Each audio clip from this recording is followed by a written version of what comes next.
आज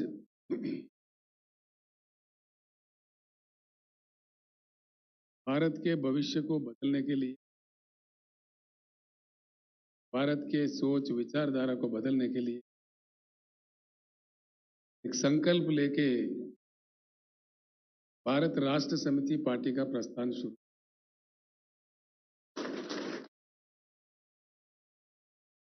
तो इस कारवान में, प्रस्थान में, इस महायुद्ध में शामिल होने के लिए अब तमाम भाई बहनें इतने दूर से उड़ीसा राज्य से आए हैं। मैं आप सभी लोगों को हृदयपूर्वक स्वागत करता हूं, आप सभी का अभिनंदन भी करता हूं। हमारे वरिष्ठ नेता, उड़ीसा के राजनीति के भीष्माचार्य, उड़ीसा के भूतपूर्व मुख्यमंत्री श्री गिरिधर गोमांग जी, उनके धर्मपत्नी जी श्रीमती हेमा गोमांग जी, उनके सपूत श्री शिशिर गोमांग जी, श्रेय रंजन दास जी, रविंद्र मोहपात्रा जी, फाल्गुनी सबार जी, गोपाल राव जी, मलिया रंजन बेन जी और हमारे वरिष्ठ नेता जयराम पंगी जी, बहुत सीनियर नेता है जयराम पंगी जी, और उनके साथ ही आए हुए राजेश पुत्रा जी, जनार्दन महंती जी, दिनेश नायर जी, सुधीर सारंगी जी, सामंत कोहरा जी, प्रताप चौधरी जी, चन्नू मुदुली जी, हरीश चंद्र गैलरी जी, युधिष्ठिर नायक जी और नारायण राव जी, साथ में काफ़ी एक्स एमएलएस भी, वरिष्ठ नेता लोग आए हुए हैं। मैं उन सभी का भी स्वागत करता हूं, अभिनंदन करता हूं। अक्षय कुमार जी कैसे आदमी हैं, ये गांधी के विचारधारा पे चलने वाला हमारे हिंदुस्तान का एक मशहूर एक्टिविस्ट है। उन्होंने काफ़ी प्रयास किया है, जहाँ भी लोगों के साथ अन्याय हुआ तो उन्होंने कृषि संगठन भी चालू किया है। उड़ीसा के किसानों की तरफ से युद्ध लड़ रहे हैं, तो उनके नेतृत्व में भी कई लोग आज आए हैं, कई नेता लोग। Akshay Kumar ji, Ramchandra Hansda ji, ex MP, ex MLA Mayurbhanj से, ये जेएमएम राज के जो मूवमेंट चला था उसमें भी बहुत बड़े नेता थे। वहाँ के लोगों को, वहाँ के संतालों को इकट्ठा करने में उनका बड़ा योगदान था। और श्री नवीन नंदा जी, एक्स एमएलए, श्री रथ Das ji, ex MLA, Shri Arjun Das ji, ex MLA, Raghav Shetty जी, एक्स एमएलए, वृंदावन माझी जी, एक्स एमएलए, देवराज सेठी जी, एक्स एमएलए, कैलाश कुमार मुखी जी, इन्होंने ऑलरेडी जॉइन हो चुके, अपने आप को डिक्लेयर कर लिए। उड़ीसा राज्य में कांग्रेस पार्टी से थे, वहाँ रिजाइन करके ऐलान भी कर लिए। और श्री प्रदीप प्रधान जी, पार्टी एक्टिविस्ट, श्री शेषदेव नंदा जी, उमाकांत भारत जी, श्री निमई राय जी, एडवोकेट श्री किरोत राउत जी, विश्वप्रिया नायक जी, रक्षाकर अनुपम जी, रंजीत पटनायक, जगबंधु मोहंता जी, सूर्यपति जी, काशीनाथ बेहरा जी, कैलाश चंद्र नायक जी, एमडी मुनवर अली जी, अमित कुमार जना जी, प्रमोद कुमार सामंतराय जी और उनके साथ जो लोग बस में आए, खासकर मैं उनको प्रणाम करता हूं। इतने दूर, इतना लंबा सफ़र करके, इतना प्रयास करके, इतनी दूर सफ़र करके आए हैं, इन सभी नेताओं के साथ तमाम लोगों का दिल से स्वागत करता हूं फिर एक बार। साथियों, आज देश 75 साल हुआ आज़ादी का जश्न मना रहे हैं। 75 साल बहुत लंबी समय होती है, बड़ी समय होती है। में वो जनरेशन खत्म होकर तीसरा जनरेशन का जीवन चलता रहता है, ऐसा एक स्थिति है। हमारे साथ थोड़े पहले कुछ समय पहले और हमारे से कुछ समय बाद कई राज्यों को इंडिपेंडेंस मिला, आज़ादी मिला। उनके तरफ देखे तो कहानी कुछ अलग है, हमारा भारत का कुछ कहानी अलग है। मैं दो चार शब्द ही कहूँगा, परसों पहले हम लोग मिल लेंगे, आपको रेस्ट भी लेना है, इतने दूर से आए हैं, पूरी बात है, तफसील में बात कर लें। लेकिन इतना तो कहना चाहूँगा जरूर कि इस देश में संपत्ति है अमेरिका से भी ज्यादा, चाइना से भी ज्यादा, दुनिया के किसी भी अन्य देश से ज्यादा। ये बिना किसी शक के मैं कह सकता हूं, मैं भी 50 साल से राजनीति में हूं। मैं एमएलए था, एमपी था, मंत्री था, केंद्रीय मंत्री था, चीफ मिनिस्टर भी हूं। कई चीज मैंने देख चुका है, अध्ययन भी कर चुका है। ये मैं बड़ी जिम्मेदारी से कह रहा हूं। संपत्ति इतनी है कि अमेरिका से भी ज्यादा, चीन से भी ज्यादा हमारे पास संपत्ति है। लेकिन आज दुनिया में अमेरिका की जगह क्या है, चीन की जगह क्या है, इंडिया का जगह। बस एक बात से हम सब कुछ समझ सकते हैं।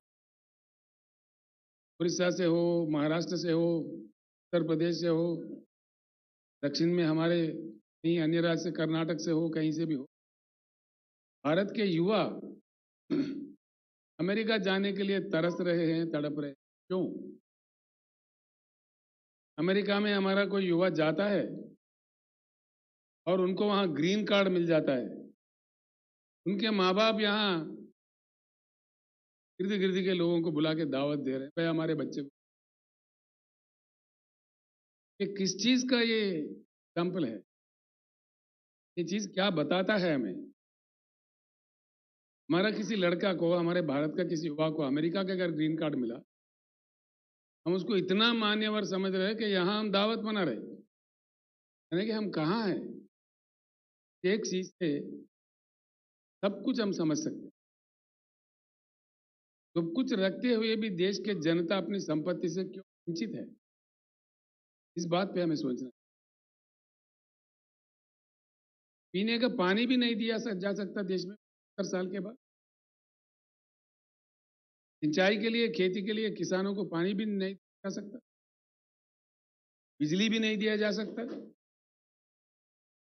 क्या बेहाल स्थिति है!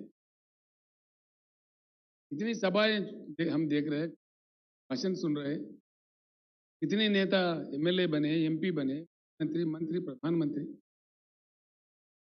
कितने सरकारें बदले, कितने रंगों के रंग बिरंगी झंडे भी हमने देखे, लेकिन किसानों का, गरीबों का हालत तो नहीं बदला।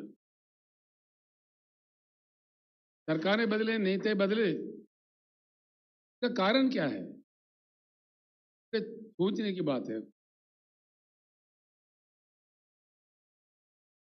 इसका कारण यही है, जब चुनाव होता है हमारे देश में, चुनाव में नेता जीत रहे, पार्टी जीत रहे, चुनाव के बाद जनता हार रही। हिंदुस्तान की राजनीति में गंभीर परिवर्तन की जरूरत है कि चुनाव में नेता और पार्टी नहीं, जनता जीते। बाद में, चुनाव के बाद जनता की जीत होना चाहिए। वो लोकतंत्र है, वो लोकशाही। इसी का नाम सही लोकतंत्र है। इस सही लोकतंत्र को कई षड्यंत्रियों ने, जो राजनीतिक षड्यंत्री है, तोड़ मरोड़ के, गोल घुमा के, नारेबाजी में अपने सत्ता के लिए कितनी बातें कह चुके हैं, कितने वायदे कर चुके हैं, क्या हुआ क्या नहीं हुआ वो हमारे मैं दूसरा एक बात और भी कहना चाहूंगा।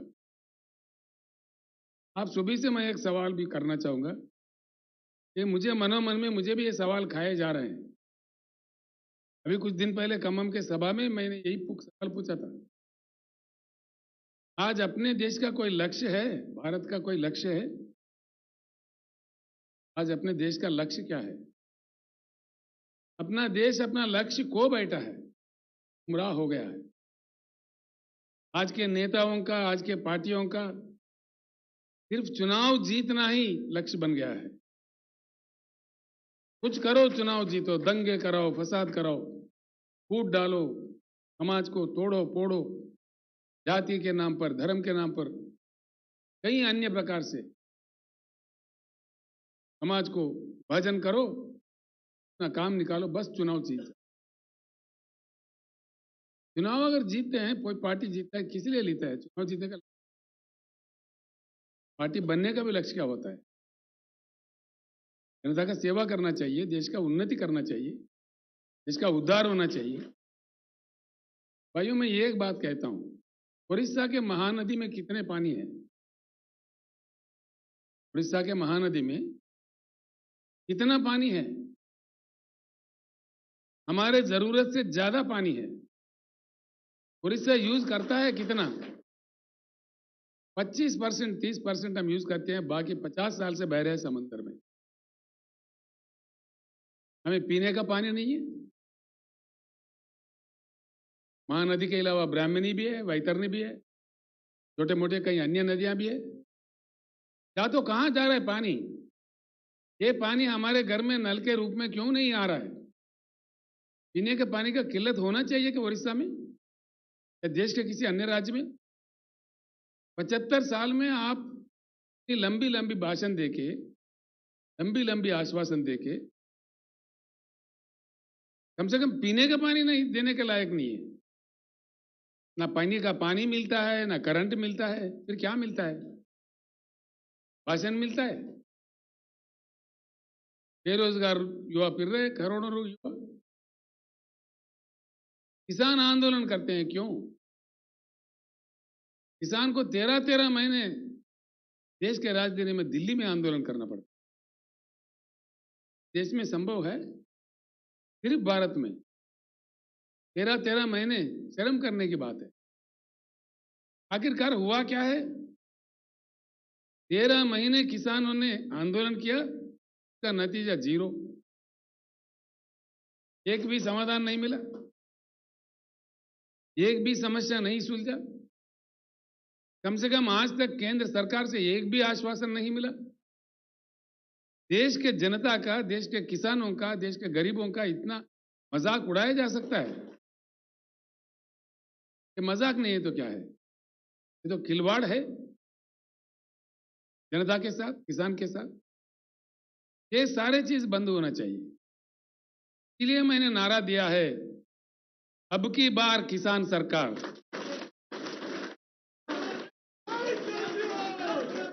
किसान हल चलाना ही नहीं, कलम चलाना भी सीखना चाहिए। आगे चुनाव में हमारा यही नारा होगा। काफी एमएलए हम बना चुके हैं, एमपी बना चुके हैं, मंत्री, मुख्यमंत्री, प्रधानमंत्री, क्या क्या नहीं बनाए। अब हमको ही, किसानों को ही एमएलए बनना है, एमएलए चुनना है और देश का खलमदान संभालना है। चलो तब हम देखते हैं कैसा पानी समंदर से नहीं जाते हुए भूभाग में कैसा नहीं आता, पीने का पानी भरपूर पेट भर पानी कैसा नहीं आता। मैं एक मिसाल देता हूं भाइयों, आप लोगों को, बहनों। 8 साल पहले तेलंगाना में भी बड़ी किल्लत थी, बिजली का भी, पीने का पानी का भी, सिंचाई का पानी का भी। हर चीज के लिए हम भी यहां तरसते थे, मन से काम किए, आज यहां पूरा समाधान मिल गया।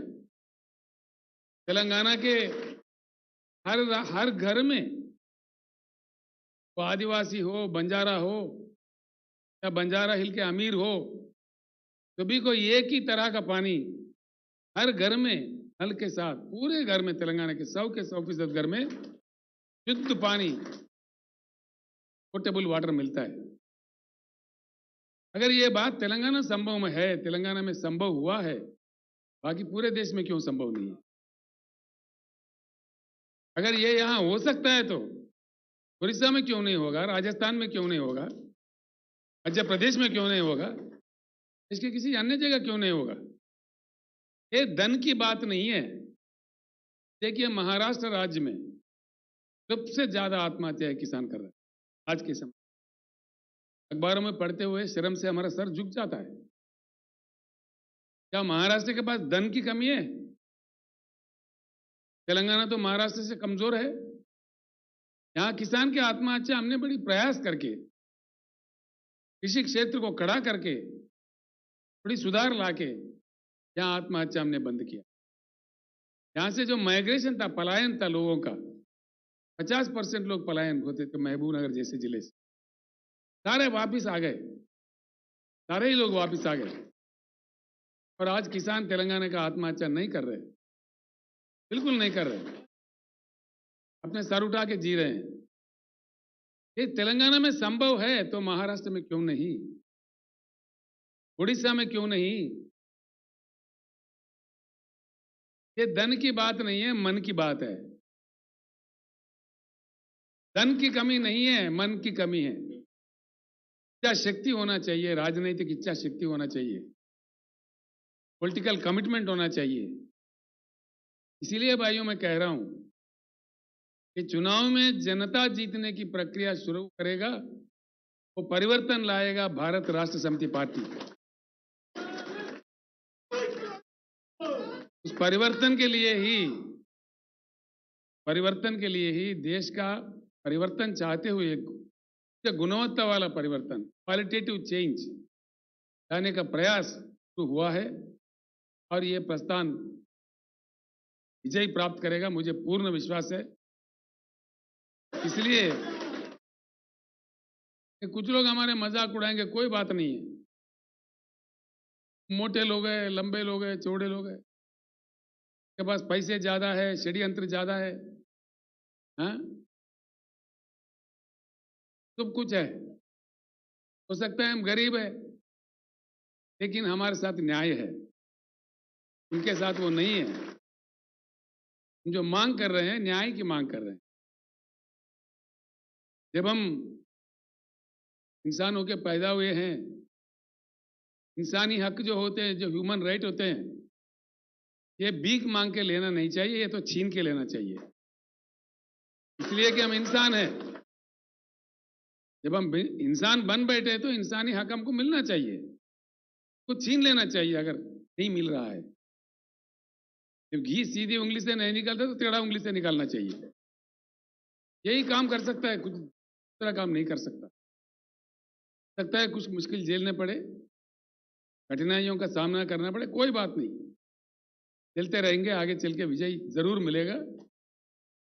ईमानदार सोच से पूर्ण देश का परिवर्तन चाहते हुए मैं एक दो बात करके अपनी बात समाप्त करता हूं। बिजली की कमी नहीं है देश में। स्थापित विद्युत शक्ति देश में 4 लाख मेगावाट से भी ज्यादा है। देश ने आज तक कभी 2,10,000 मेगावाट से ज्यादा इस्तेमाल नहीं किया। उड़ीसा में ही कहीं है बिजली घर बने बने। इतना सुंदर कोयला मिलता है अपने तालचेर में, ढेंकनाल में, इतना जबरदस्त कोयला मिलता है। इतना ज्यादा कोयला खदान रखते हुए ओडिशा में बिजली की दिक्कत क्यों भैया, समझ में नहीं आता।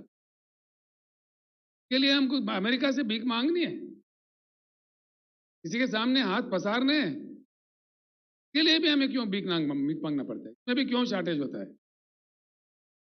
तो संपत्ति, यही कह रहा था, संपत्ति हमारे पास है। हमारे तालचेर में, हमारे ढेंकनाल में कितना जबरदस्त वर्ल्ड क्लास कोयला है। क्या हो रहा है उस कोयला का? आज जो नीति चल रही है देश में, जो जहां नुकसान आता है ठोक दो जनता पे। Socialisation of the losses, privatisation of the profits. समझ गए आपने? आज जो हो रहा है देश में, मैं आपसे ही कह रहा हूं, socialisation of losses, privatisation of profit. जहां नुकसान हो रहा है बता दो, नुकसान हो रहा, गैस बढ़ाओ, तेल बढ़ाओ, पेट्रोल बढ़ाओ, जनता का जेब काटो। जहां नुकसान होता है जनता के लिए, जनता के सर पे जाएगा नुकसान। जहां फायदेमंद चीजें दो, अदानी को दो, अंबानी को दो, टाटा को दो, बिरला को दो। This what is happening in this country. यही तो चल रहा है। इस विश्व वलय से, इन षड्यंत्रियों से देश को बचाना है, देश को निकालना है। काफी समय हो चुका है। इसी के लिए शुरू हुआ है भारत राष्ट्र समिति। यह अभी चल पड़ा है। कभी कभी मुझे भी आश्चर्य होता है, इस प्रकार का मुझे टेलीफोन्स आ रहे हैं, जिस प्रकार का रिस्पांस मिल रहा है बहुत राज्यों से। आपने तो कई वरिष्ठ लोग, नेता लोग, कई बार जयराम पंगी जी तो 3-3 बार, 4-4 बार एमएलए रह चुके हैं, एमपी भी रह चुके हैं, मंत्री भी रह चुके हैं। उमंग जी का तो लाजवाब नेता है, उनके बारे में मुझे बताना अच्छा नहीं रहेगा इनके लिए। इतना उड़ीसा में कोई ऐसा आदमी ना हो उनको नहीं जानता। इतने सीनियर नेता, इतना लंबा तक पॉलिटिकल करियर है और स्पॉटलेस कैरेक्टर है गुमांग जी का। ये मैं जब पंगी साहब से बात कर रहा था, जयराम जी भी इतने बड़े दिल वाले हैं, मैंने पूछा, बात हो रही थी तो जयराम जी बताए, साहब गिरधर साहब इतने अच्छे कैरेक्टर वाले हैं, मैं उनका विरोध करता था तभी भी दिल्ली जाता तो उन्हीं के घर रुकता था, मैं वहीं रहता था।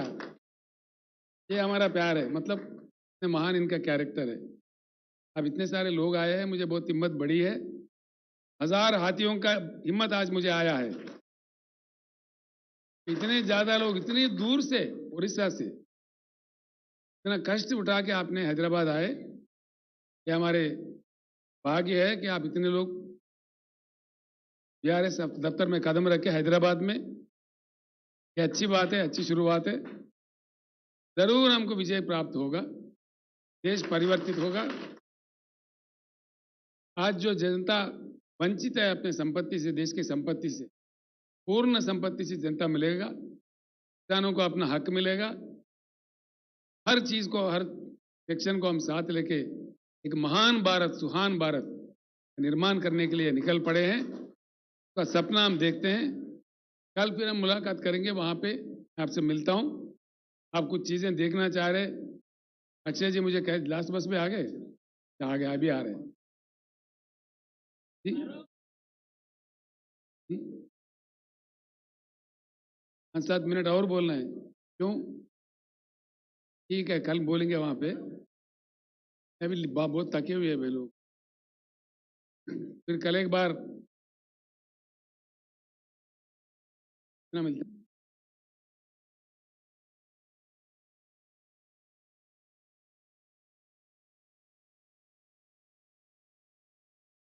देते, आप यहाँ 2000 दे रहे हैं, इसके बारे में कहो बोल रहे हैं।